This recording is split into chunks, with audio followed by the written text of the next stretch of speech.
the failure I want to talk about is a slightly different kind of failure. It was reaching a point in my life after decades of being absolutely certain about what I was doing with my life, which was filmmaking. That is what I was doing.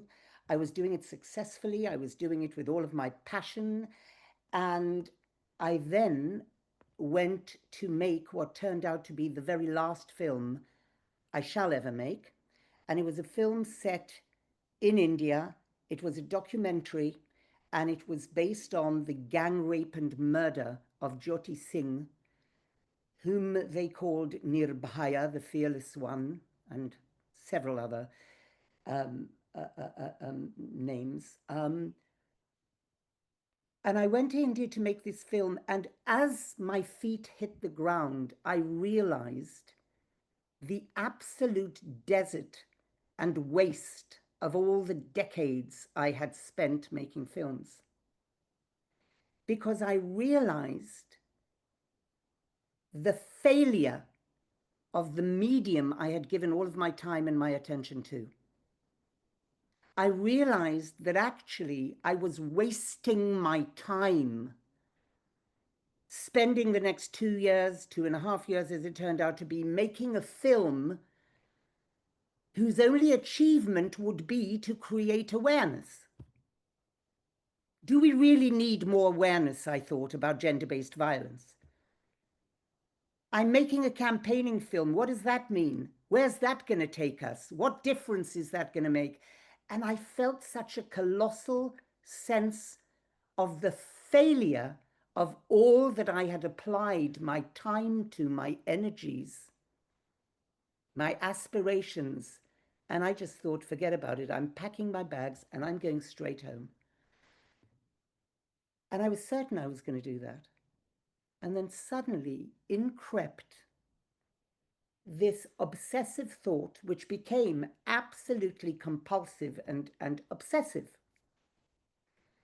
And the thought was, there is actually only one point in staying and making this film, and that is, if I can turn this experience into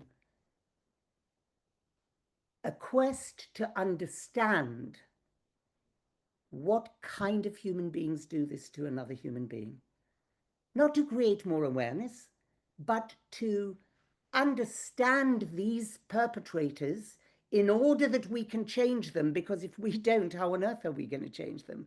So it became my obsessive objective to get permission to get into the prison cells that these men were incarcerated in and be allowed to interview them.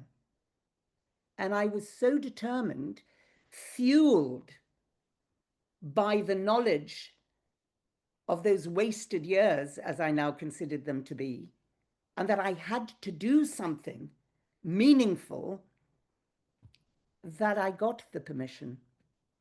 And I sat for 31 hours with rapists and murderers over many months, and I looked them in the eyes, and I discovered exactly what kind of human beings they are. They're the human beings we have programmed. They're the human beings we have created. We like to separate ourselves from them and say, nothing to do with us, monsters, psychopaths. Not one of the rapists or murderers that I sat with so intimately, talking about everything they had done and why, not one of them was a monster or a psychopath. These were ordinary, normal human beings, which abound the world over. In every single country of the world, we find exactly the same phenomenon. They just have different expressions of the culture, the socio-cultural thinking that has brought them to understand that the girl who's out at night is a slut, that the girl who happened to be with a man who wasn't her father, her husband, or her brother not only deserved what she got, they said, we had a duty to teach her a lesson. They genuinely didn't believe they had done wrong. So the turning point for me in the recognition of this failure and being steeped in what it felt like to be failing or doing something meaningless was the decision. That's what shifted my perspective. The decision to go a different route, to look at this from a totally fresh perspective. And the wisdom that I gleaned in those prison cells can be summarized as this. We treat the violence in our world, and God knows there's enough of that, and it's getting worse and worse. You look at Palestine, we have reached the absolute nadir of humanity. We cannot go lower than that. And yet we're all standing by and it's happening, and we're watching it happen. The violence isn't the disease. That's the symptom of the disease. That's what I learned in those prison cells. The disease is plain and simple. It's the mindset that accords lesser or no value to the other human being. Hence the question, how can we mandate numeracy and literacy, but leave as optional learning the value of another human being? This cannot be optional. And as long as it is optional, we will continue to be reactive to the fallout, and we will not prevent, and we will not change anything in our world.